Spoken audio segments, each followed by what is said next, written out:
La Casa Blanca dijo en su declaración la ópera transexual, que no entiendo muy bien qué significa una ópera transexual, pero así la bautizaron como símbolo de lo que ellos no quieren financiar a través de estos programas que han sido tradicionales de plata entregada por Estados Unidos. Profesora Juana Monsalve, buenos días. Buenos días para todos, gracias por la invitación. Profesora, usted es muy joven, usted es profesora ¿de qué materia en la Universidad de los Andes? Pues mira, yo soy profesora de varias materias, pero sobre todo de canto lírico. Yo soy cantante lírica, entonces tengo varios estudiantes a mi cargo y también doy algunas clases como Mujeres en la Música o clase de música y género, y también doy clases de música latinoamericana. Veo en su hoja de vida que usted es doctora en artes musicales. Sí, yo tengo un doctorado en artes musicales. Le debo decir entonces doctora Monsalve. Profesora me parece muy bien, profesora, no es necesario. Sí, estoy de acuerdo que profesora es un título inmensamente que reconoce con inmensidad la dignidad, la altura intelectual de las personas. Profesora Monsalve, ¿qué es esto de la ópera transexual? Explíquele primero un poquito a los oyentes, si es tan amable, qué quiere decir una ópera trans, que fue lo que dijo la señora en la Casa Blanca ayer. Pues a ver, yo creo que ese es un bautizo que le dieron a esta ópera, pues que no sé si realmente aplica. Mira, esta es una ópera que tiene dos cantantes, pero un solo personaje, que es Hannah, y Hannah es una mujer trans que durante la obra descubre su identidad. Entonces es una ópera que narra la historia de una mujer trans. No sé si yo a eso lo llamaría una ópera trans, pues las óperas hablan sobre una cantidad de temas distintos. Sí. Cuando usted la hizo, ¿esto fue hace cuánto? ¿4 o 5 años? Esto fue hace 3 años, en el 2022. Sí. Cuando usted la hizo, el concepto era promover qué o por qué Estados Unidos la relaciona hoy con una ópera trans. A ver, mira, yo te cuento. Nosotros en agosto de 2021 aplicamos a una convocatoria en la Embajada de Estados Unidos en Colombia, que se llamaba Small Grants, que es como becas pequeñas, ¿no? En la que presentamos esta propuesta de una ópera compuesta por una mujer estadounidense, que es Laura Kaminsky. Pues Laura Kaminsky es la compositora de esta obra y esta convocatoria favorecía los proyectos con enfoque de género. Entonces, As One, pues nos pareció muy pertinente para este fin. ¿La convocatoria, ellos propusieron hacer una ópera con enfoque de género?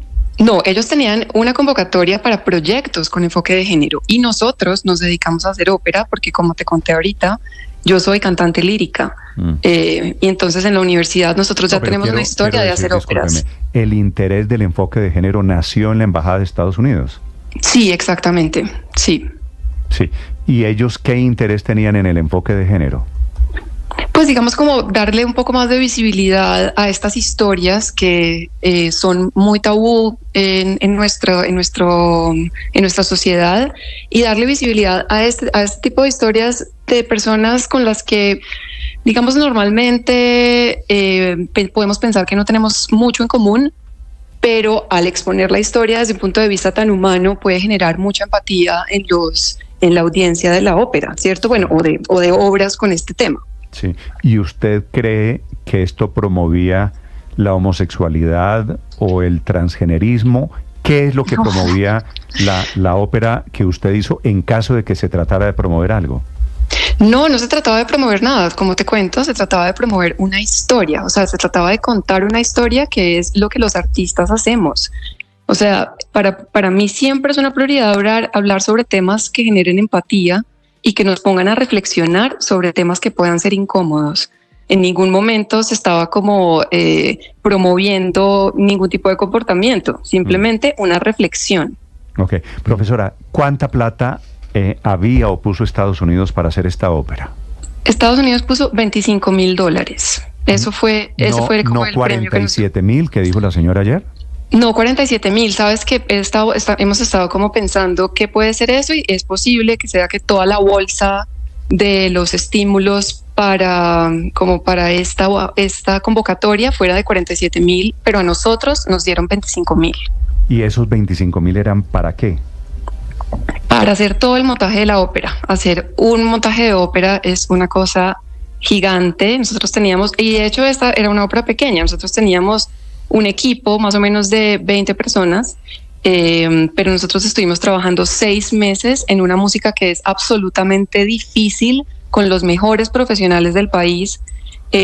Tratamos de pagarle pues como unos honorarios justos a nuestros artistas, pero te quiero decir también que las tres cabezas del proyecto, que fuimos 3 profesores de planta de la Universidad de los Andes, nosotros no cobramos honorarios y pusimos muchísimo trabajo.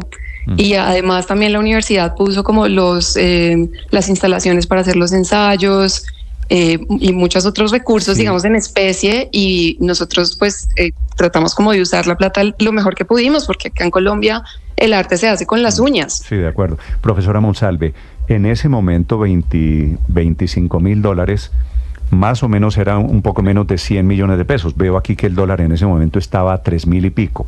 Sí, a nosotros nos entró alrededor de 97 millones de pesos. Sí. Es la misma cuenta que estoy haciendo aquí. Pero con 97 millones de pesos no se monta una ópera con 20 personas, ¿cierto? Claro, por eso te estoy diciendo que pusimos un montón de cosas. Fuera de la embajada, ¿quién más financió la ópera? Bueno, nosotros también nos ganamos 20 millones de una convocatoria de la Orquesta Filarmónica de Bogotá, la Orquesta de Ópera, Zarzuela y Opereta. Entonces nosotros hicimos esta ópera como con 117 millones más o menos. Y Los Andes puso un montón de cosas en especie. Claro, profesora Monsalve, ¿quién podía ver la obra? ¿A quién iba dirigido este montaje de lo que hoy Estados Unidos llama ópera trans? Bueno, este montaje estaba abierta a toda la comunidad, ¿sí? Entonces nosotros hicimos tres presentaciones. Nuestro estreno fue en el Teatro Libre de Chapinero en marzo, y luego hicimos otras 2 funciones en el Teatro El Ensueño en el sur de Bogotá y en el Teatro Jorge Eliezer Gaitán. Y estas últimas 2 funciones fueron con entrada libre, porque también para la universidad y para la facultad es muy importante que este tipo de montajes que hacemos desde la academia sean abiertos al público. Sí. Gente de la embajada fue a ver la obra, me imagino. Sí, el agregado cultural fue a ver la obra. ¿Y ese agregado cultural fue con quien usted tuvo la relación? ¿Quién decide que la plata era para ustedes? Pues en realidad yo no sé muy bien si ellos tenían como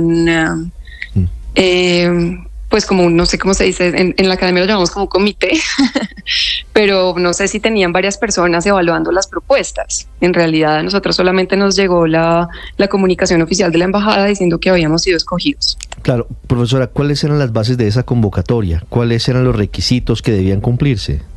Bueno, nosotros mandamos una propuesta muy estructurada, digamos, explicando muy bien de qué se trataba nuestra propuesta, quién era el equipo, con hoja de vida de cada uno de los integrantes de nuestro equipo. Mandamos ya como toda la idea de la dirección de arte, de quiénes iban a ser los solistas. También nosotros nos comunicamos con la editorial en Estados Unidos porque había que pagar derechos de autor además. Entonces les mandamos también todo el presupuesto súper detallado en qué nos íbamos a gastar la plata y por qué nos parecía importante realizar este proyecto en Colombia. Y no solamente porque el tema, digamos, de una mujer trans estaba en el centro de la ópera, sino también porque es una ópera compuesta por una mujer. Y la ópera ha sido un campo históricamente dominado por los hombres, y a mí me parece un gran logro que en Colombia hayamos logrado estrenar una ópera compuesta por una mujer. Entonces, además que en eso se basa mucho mi investigación en la universidad. Yo hago investigación sobre música y género, y en los últimos años he tratado de estrenar muchas obras de mujeres y de interpretar muchas obras sobre mujeres e investigar sobre mujeres en la música también en Latinoamérica, en Colombia y en las Américas. Entonces, desde este punto de vista, es un gran logro lo que nosotros hicimos con esta ópera. Profesora, ¿esa beca estaba destinada para quien presentara la mejor propuesta de una obra de arte, una obra artística eventualmente, o en este caso ópera, con enfoque de género? ¿Ese era el requisito de la beca de la Embajada de Estados Unidos? Yo creo que eran proyectos culturales en general, sí, que tuvieran enfoque de género. Entonces ahí caben un montón de cosas, entre ellos una ópera, ¿cierto? O sea, yo no puedo hablar por los otros proyectos que ellos revisaron, pero pues ellos escogieron el proyecto nuestro como uno de los que apoyaron. Seguramente apoyaron otros, porque esa cifra de $47,000 seguramente es porque apoyaron otros proyectos también en esa misma bolsa. Sí, usted me imaginó, profesora Monsalve, hizo un contrato, hubo un acuerdo firmado con Estados Unidos para este efecto, ¿cierto?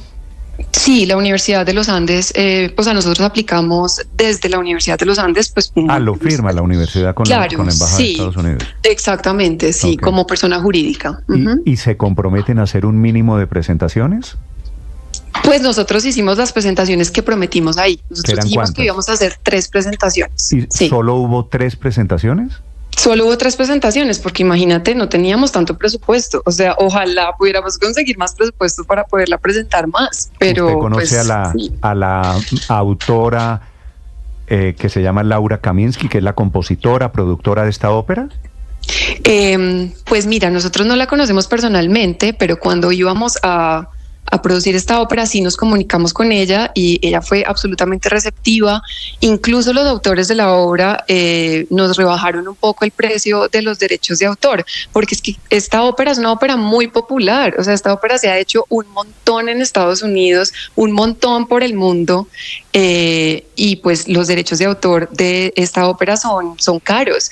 Y nosotros hablamos con ellos, les contamos como también de nuestra situación, ¿cierto? Que digamos el peso colombiano está muy devaluado, que solamente tenemos estos recursos limitados, y ellos nos hicieron un precio especial.